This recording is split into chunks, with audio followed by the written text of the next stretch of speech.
Hello ladies and gentlemen, this is Top Luke, and this is a new MW2 video. This time around it's a part of the YouTube networking that I'm doing with Mr. IndoorRecess, so I recommend you subscribe to him and check out his channel. He has a lot of MW2 content. Mr. IndoorRecess is known for his commentaries, and he posts MW2. He's a great commentator, my favorite out on YouTube, and also you should subscribe to his channel because one of my better videos will go up on his channel.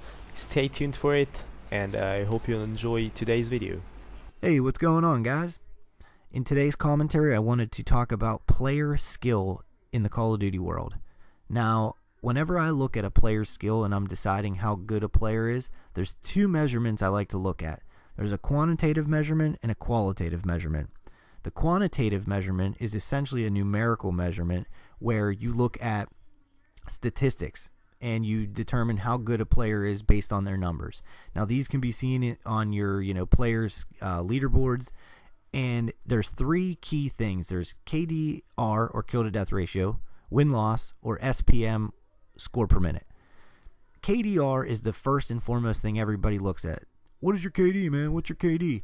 They want to know how good you are by looking at your KD. Now, kill to death ratio is essentially your kills divided by your deaths, which gives you a numerical number that tells you how many more kills than deaths you have. If you're a 3 KD player, you get 3 kills to every 1 death. If you're a 4 KD player, you get 4 kills to every 1 death, and it moves down the line from there. Now, KD is an important piece, but it needs to be looked at with the rest of the stuff to determine if a player is good.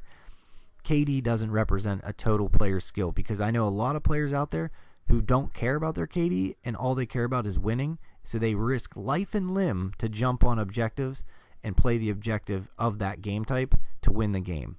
Which brings me to my next point, win-loss.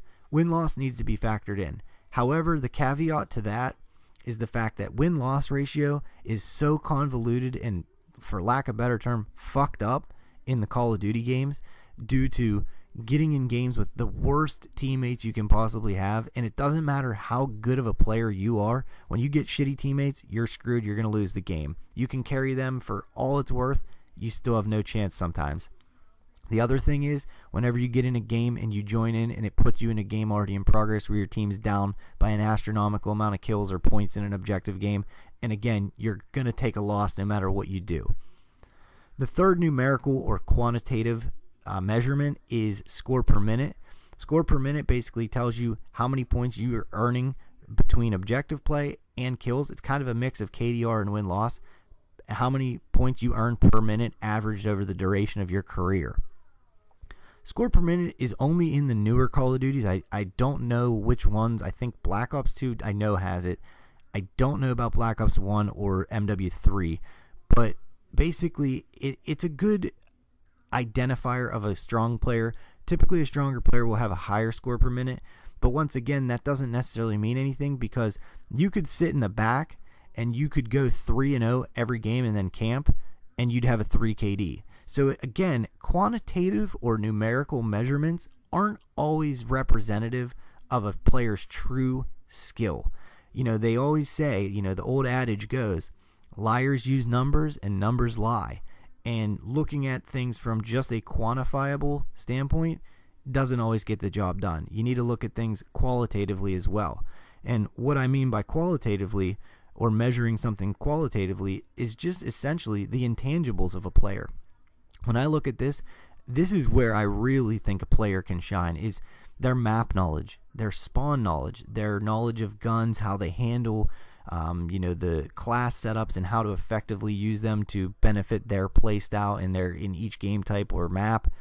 Players' communication, players' objective play mixed in with their slaying ability. It's kind of like a little bit of everything. You also have to look at how often this player plays in a party, how often they play solo.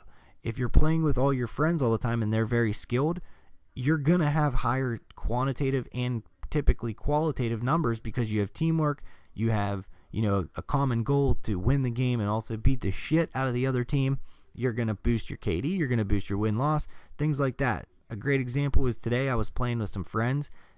I played with my one buddy online. I think we lost one game out of maybe 10 games in a row that we played, And basically the only reason we lost is because the other team had an insane connection and they were rocking host, dropping us, like one bombing us with FAMAS all day.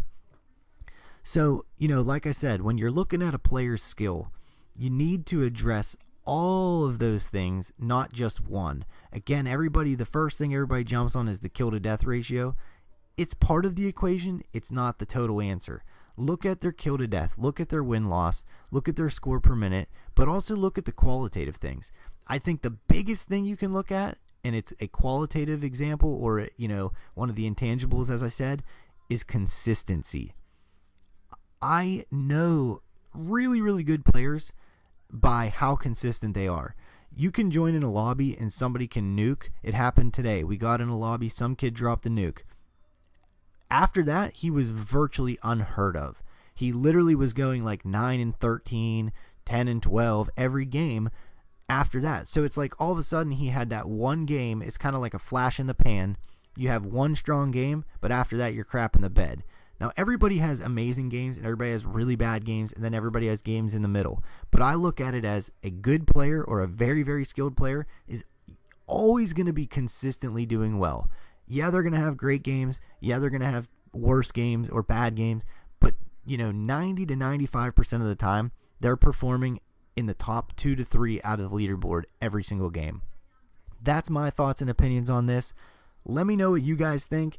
I'd like to hear from you. Please leave a comment if you feel like it. You can rate the video if you feel like that. If you're new to my channel, feel free to subscribe if you want to. I appreciate the time. I appreciate your views, and I'll talk to you guys soon. Take care.